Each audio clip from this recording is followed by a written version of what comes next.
Hello everyone and welcome back to my channel. Welcome to another mini blog. আমি জানি অনেক late হয়ে গেছে আর আমি অনেক লেটেই সপ্তমীর ব্লগটা ছাড়ছি।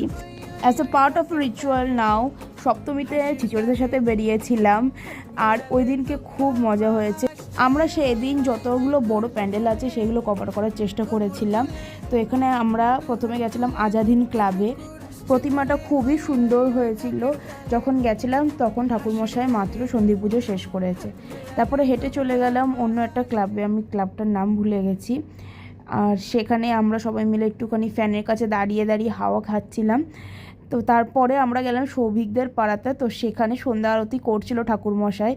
তারপরে আমরা একটা অ্যাস্থেটিক জায়গা পাই খুঁজে, যেখানে প্রত্যেক বছরই আমরা ছবি তুলি, কিন্তু তাও আমাদের আশা মেটে না। তো ওখানে দাঁড়িয়ে ছবি তুলে আমরা গেছিলাম সৌমিতার বাড়িতে ওর বাড়ির পুজোর প্রসাদ পেতে। সপ্তম আর ঋতকেও মাঝে ভিডিও কল করেছিলাম, দিয়ে বাড়ি চলে এসেছিলাম।